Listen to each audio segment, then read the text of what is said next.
ഇന്ന് ഉച്ചത്തേക്ക് ചോറിനുണ്ടല്ലോ 2 ടൈപ്പ് മീൻ വാങ്ങിച്ചിട്ടുണ്ട് കേട്ടോ. മത്തിയും വാങ്ങിയിട്ടുണ്ട്, നമ്മുടെ കുടുതയും വാങ്ങിയിട്ടുണ്ട്. അപ്പൊ കുറെ പേര് കുടുതയാണോ ഈ ചൂരാന്ന് ചോദിക്കുന്നുണ്ട്. അതെനിക്കറിയില്ല കേട്ടോ, നമ്മുടെ ഇവിടെ കുടുതാന്നാണ് പറയുക. അപ്പൊ ഞാൻ കൂട്ടാനിലേക്കുള്ള സബോള, പച്ചമുളക്, തക്കാളി, ഇഞ്ചി അതൊക്കെ ആദ്യം തന്നെ നന്നാക്കി വെച്ചു കേട്ടോ. പിന്നെ 2.5 സ്പൂണ് മുളക് പൊടി, 3 സ്പൂണ് മല്ലിപ്പൊടി ഇട്ടിട്ട് ഇതൊന്ന് ചൂടാക്കി എടുക്കുന്നുണ്ട് കേട്ടോ. ഓവറായിട്ട് വറക്കുന്നില്ല, ഒന്ന് ചൂടാക്കി എടുക്കണുള്ളൂ.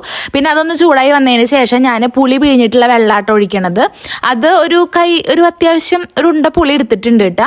പിന്നെ അതിലേക്ക് ഞാൻ നമ്മുടെ നന്നാക്കി വെച്ച സബോള, പച്ചമുളക്, ഇഞ്ചി, വെളുത്തുള്ളി, തക്കാളി അതൊക്കെ ഇട്ടു. പിന്നെ കുറച്ചും കൂടി വെള്ളം ഒഴിച്ചു കിട്ടാം. അതിലേക്ക് മഞ്ഞപ്പൊടിയും ഉപ്പും ഇട്ടു. ഇനി അതൊന്ന് തിളപ്പിച്ചെടുക്കണ നേരം കൊണ്ട് ഞാൻ നമ്മുടെ തേങ്ങ ചിരകി എടുക്കുന്നുണ്ട്, തേങ്ങാപ്പാലിനാണ്. അങ്ങനെ ആ പുളിവെള്ളം തിളച്ച് വന്നപ്പോൾ ഞാൻ അതിലേക്ക് മത്തിയാണ് കറി വെക്കണത്. അപ്പം അത് നന്നാക്കി നടുകഷ്ണം മുറിച്ച് അതിലേക്ക് ഇട്ടു.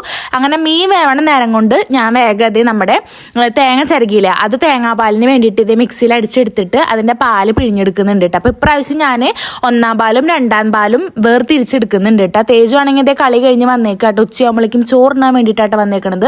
രാവിലെ തുടങ്ങിയ കളിയാട്ട പിള്ളേരുടെ ഒപ്പം. അപ്പോൾ ഇത് 1-ാം പാലും 2-ാം പാലും വേർതിരിച്ച് വെച്ചിട്ടുണ്ട്. ബാക്കി കുറച്ച് മത്തി വറക്കാൻ മാറ്റി വെച്ചിട്ടുണ്ടായിരുന്നു. അതിലേക്ക് ഇതേ മഞ്ഞപ്പൊടി, മുളക് പൊടി, പാകത്തിന് ഉപ്പിട്ടിട്ട് നന്നായി പരട്ടി വെച്ചു കൂട്ടാ. പിന്നെ മീനൊക്കെ ഏകദേശം വെന്ത് വന്നിട്ടുണ്ട് കേട്ടോ. അപ്പോൾ അതിലേക്ക് ഞാൻ 2-ാം പാലാട്ടോ ഒഴിച്ചേക്കണത്. അതൊന്ന് നന്നായി തിളപ്പിച്ചെടുത്തതിന് ശേഷം നമ്മുടെ 1-ാം പാലും കൂടി ഇട്ടു. എന്നിട്ട് നന്നായി ഇളക്കി ഉപ്പും പുളിയും എല്ലാതും എരും കാര്യങ്ങളൊക്കെ പാകമാണോ നോക്കിയതിന് ശേഷം കുറച്ചുകൂടി കറിവേപ്പില ഇട്ടു അതിലേക്ക്. പിന്നെ നമ്മുടെ മത്തിയായിട്ട് ഞാൻ ആദ്യം വറുത്തെടുത്തത്. പിന്നെ കുറച്ച് പരന്ന പാത്രങ്ങളൊക്കെ ഉണ്ടായിരുന്നു, കുറേ ഒന്നും ഇല്ല കേട്ടോ. ഈ മത്തിയൊക്കെ പരട്ടി വെച്ച പാത്രങ്ങളാണ്. അപ്പൊ അതൊക്കെ അതേ കഴുകി അവിടേക്ക് ഒന്ന് ക്ലീൻ ആക്കിയിട്ടു കേട്ടോ. എത്ര ക്ലീൻ ആക്കിയാലും മത്തിയുടെ മണം പോകാൻ കുറച്ച് പണിയാണ്.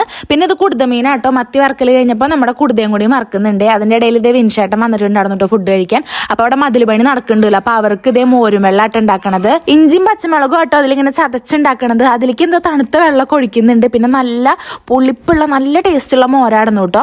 അപ്പൊ അതിലേക്ക് ഇതേ എല്ലാം കൂടി മിക്സ് ആക്കിയിട്ട് ഇതേ ഒഴിച്ച് നല്ല അടിപൊളി ഒരു സംഭാരം തന്നെ സെറ്റ് ആക്കിയിട്ട് അവർക്ക് കൊടുക്കാൻ. പിന്നെ വെഞ്ചേട്ടൻ വേഗം ചോറിനാ നോക്കിയിട്ടോ. നമ്മുടെ മത്തി വറുത്തതും കുടുപ്പ് വറുത്തതും മീൻകറിയൊക്കെ കൂട്ടിയിട്ട് നല്ല അടിപൊളി ഉണ്ടെന്ന് പറഞ്ഞു. പിന്നെ തേജപ്പന് മീൻകറി മീൻ വറുത്തതും ഉണ്ടെങ്കിൽ അവൻ തന്നെ കഴിക്കൂട്ടോ. അവൻ്റെ അടുത്ത് പറയേണ്ട ആവശ്യമൊന്നുമില്ല. പിന്നെ ഇതെല്ലാം വെച്ചോണ്ടാ തോന്നുന്നു, എനിക്ക് കഴിക്കാൻ ഒരു മൂഡ് ഉണ്ടായിരുന്നില്ല കേട്ടോ. അപ്പൊ ഞാൻ കഴിച്ചിട്ടുണ്ടായിരുന്നില്ല. പിന്നെ നമ്മുടെ കമന്റ് ടോപ്പറേനെ എടുക്കണേന്റെ 5-ാമത്തെ വീഡിയോ ആണ് ഇത്. അത് മറക്കണ്ടേ. അപ്പൊ ഇനി അടുത്ത വീഡിയോയിൽ കാണാം കേട്ടോ. ബൈ.